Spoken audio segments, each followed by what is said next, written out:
গ'ল চালোঁ আৰু আজি দেখাম বাগনাটো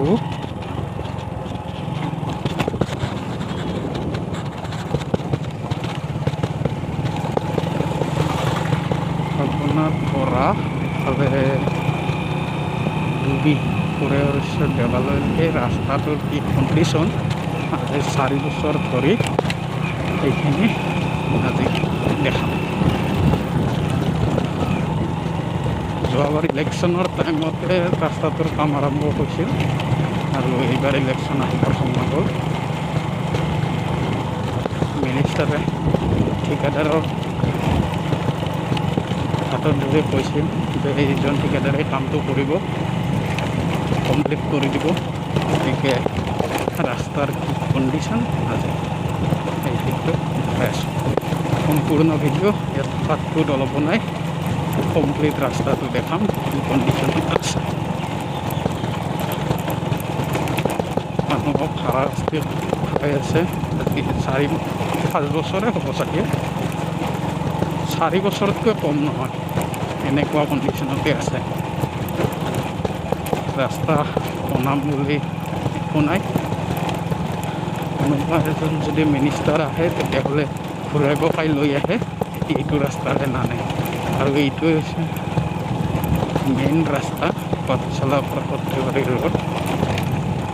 কিন্তু এই ৰোডটো 4 বছৰ ধৰি এইটো কণ্ডিশ্যন হৈ আছে।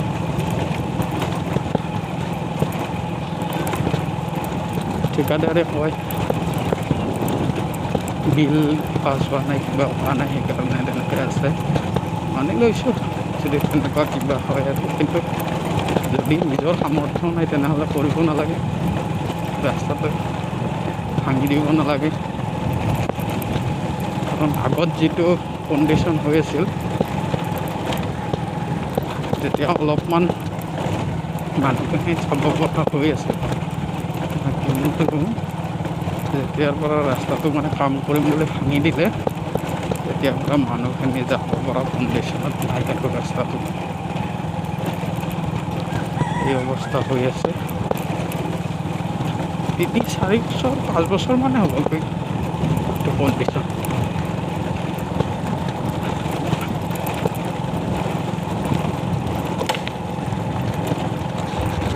ৰাস্তাৰ কণ্ডিশ্যন এনেকুৱা।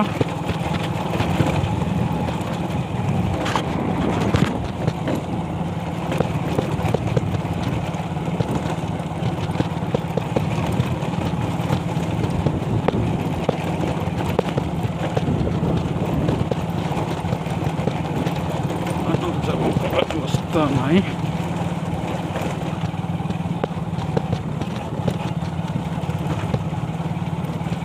ডাঙৰ গাড়ী অলপ ৰাস্তা কম হয়, এইটো এটা ৰাস্তা শ্বৰ্টকাট মাৰোঁতে যিহেতু এইটো ৰাস্তা বেয়া আছে,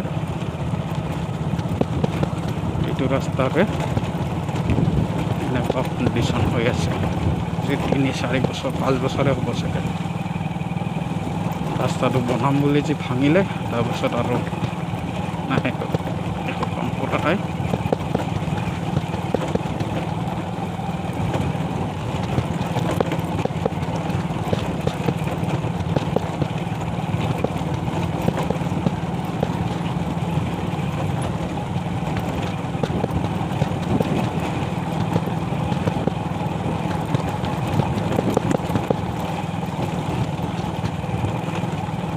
এয়া আহি গ'লোঁ মালিপাৰা চুক।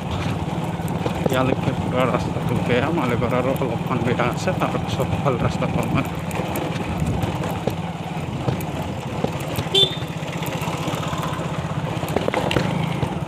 গাড়ী পুৰা কাটি গুচি যাম স্পীড দিলে।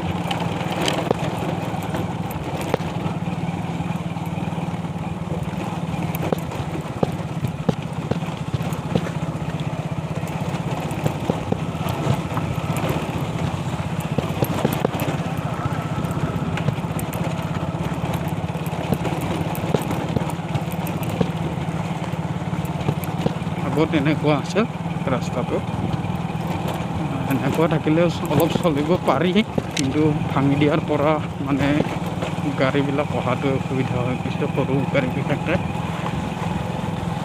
আগতে এনেকুৱা কণ্ডিশ্যনত আছিল ৰাস্তাটো, এইখিনি ভাঙা নাই